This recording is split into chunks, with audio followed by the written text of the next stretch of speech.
بتائیں جو لوگ اپنے معاشرے میں اس کو لاگو کر سکے، امپلیمنٹ کر سکے اور اپنا سکے اور کر کے دکھا سکے. وہ پیغمبروں نے خود وہ کر کے دکھایا. ایسا نہیں کہ خالی لوگوں کو ہدایت دی ایسا کر رہا ہو ایسا کرو بولا، بلکہ انہوں نے خود کیا. کیوں تو بولنا آسان ہے، لوگوں کو ہدایت دینا، لوگوں کو گائیڈنس کرنا، لوگوں کو کچھ کرنے کے لیے بولنا آسان ہے مگر خود کرنا مشکل ہے. اس لیے وہ سب ہدایت گائیڈنس وہ پیغمبروں نے خود کر کے دکھائی، اپنے ذات سے خود کی اور لوگوں کو پھر کرنے کے لیے کہا. اب جو ہے ہم جو انسان ہیں اس کے اندر اللہ تعالیٰ نے جو رسول بھیجے، جو انسانوں میں جو پروفٹ بھیجے وہ بہت بھیجے. آدم علیہ السلام سے لے کے حضور صلی اللہ علیہ وسلم تک بہت پیغمبر بھیجے، ہر قوم میں بھیجے. اللہ تعالیٰ نے کہا قرآن میں کہ ہم نے ہر قوم میں، ہر ملک میں، ہر جگہ پیغمبر بھیجے. کسی بھی کوئی قوم کوئی ملک ایسا نہیں رہا جہاں پہ ہم نے پیغمبر نہیں بھیجے، اپنے گائیڈنس نہیں بھیجی، ہر جگہ بھیجی. وہ ان کی تعداد بہت زیادہ ہے، 1,40,000 کچھ بتاتے ہیں ایسی روایت میں ہے.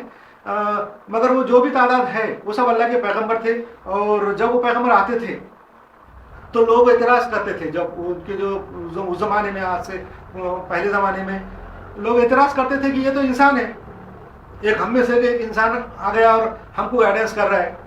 وہ یہ چاہتے تھے اصل میں پیغمبر انسان نہ ہونا چاہیے، پیغمبر فرشتے ہونا چاہیے تھا. اگر کوئی فرشتہ آسمان سے آ جائے گا اور ہم کو گائیڈنس کرے گا تو ہم مان لیں گے. تو ان کو معلوم تھا کہ فرشتہ جب آ جائے گا تو اس کے اندر طاقتیں ہیں، قوتیں رہیں گی، اور وہ جو کام کرے گا لوگوں کو جو بتائے گا تو لوگ اس کو مان لیں گے. تو ہر بار جب بھی پیغمبر آتے تھے پورے 1,40,000 حضرت آدم سے لے کے تو حضور صلی اللہ علیہ وسلم تک جتنے بھی پیغمبر آئے سب کے اوپر یہی اعتراض تھا کہ وہ انسان ہے. مطلب لوگوں کا یہ بولنا تھا کہ وہ انسان نہیں ہونا چاہیے. تو وہ اس کی وجہ یہ ہے، اس کے پیچھے حکمت یہ ہے. انسان یہ قرآن شریف میں بھی خود اللہ تعالیٰ نے فرمایا کہ ہم نے جو بھی پیغمبر بھیجے سب انسان تھے. اس لیے بھیجے کہ اگر سمجھو دنیا میں رہنے والے فرشتے ہوتے، اگر انسان کی جگہ پہ فرشتے آباد ہوتے تو ہم فرشتوں کی ہدایت کے لیے بھی اگر کوئی پیغمبر بھیجتے تھے، کوئی رسول یا کوئی پروفٹ اگر وہ فرشتوں میں بھیجتے تو وہ فرشتہ ہی بھیجتے، کوئی دوسری قوم کا یا کوئی دوسری نسل کا نہیں بھیجتے تھے. یہ جیسا فرشتے دنیا میں رہ رہے تو وہاں پہ انسان پیغمبر بنا کے نہیں بھیجتے تھے، یا جن پیغمبر بنا کے نہیں بھیج سکتے تھے. جیسے جن ہیں، جن رہ رہے زمین پہ تو جنوں کے اندر فرشتہ پیغمبر بنا کے نہیں بھیجتے تھے، یا جنوں میں کوئی انسان پیغمبر بنا کے نہیں بھیجتے تھے. ویسا جب دنیا میں انسان رہ رہے ہیں تو انسانوں کے اندر پیغمبر جو ہے، جو پروفٹ ہے وہ انسان ہی ہے. انسان کو بھیجا ہم نے، کسی جن کو نہیں بھیجیں گے، کسی فرشتے کو نہیں بھیجیں گے. اس کی حکمت کیا ہے؟ اس کے پیچھے جو کیوں انسانوں میں انسان پیغمبر کیوں بھیجے؟ اس لیے کہ جو پیغمبر تھے، جو پروفٹ تھے، ان کا کام یہ تھا کہ وہ جو ہدایت دیں، جو گائیڈنس دے، وہ امپلیمنٹ کرنے کے لیے ہو انسانوں کے لیے، باقی لوگ بھی اس کے اوپر کر سکے. تو ایسا کام جو پیغمبر کر سکتے، جو انسان کر سکتا، جو پیغمبر ہے اگر وہ انسان ہے وہ کر سکتے، امپلیمنٹ کر سکتے، اپنے پہ لاگو کر سکتے قانون، تو اس کا مطلب باقی لوگ بھی کر سکتے. اگر کوئی فرشتہ اگر پیغمبر ہوتا اور وہ کچھ کام کر کے دکھاتا، کوئی معاشرہ قائم کر کے دکھاتا، کچھ رول اور قانون لاگو کر کے دکھاتا، تو اس کے انتقال کے بعد یا اس کے جانے کے بعد ہم لوگ انسان یہ بول سکتے تھے کہ وہ کام ہم نہیں کر سکتے، وہ قانون قاعدہ ہم امپلیمنٹ نہیں کر سکتے کیونکہ ہم انسان ہیں، وہ تو فرشتہ تھا اس لیے کیا.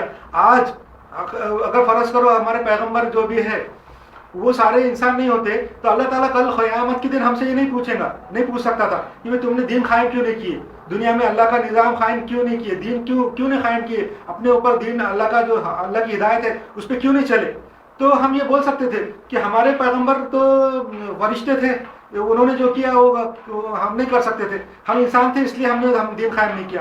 یہ بات نہیں ہونا، اس لیے اللہ تعالیٰ نے پیغمبر انسانوں کو بھیجا. اور اللہ تعالیٰ اگر سمجھو کوئی پیغمبر جو پروفٹ ہے اگر وہ انسان نہیں ہوتے، فرشتے ہوتے، تو ان کے آنے کا مقصد ہی نہیں فوت ہو جاتا.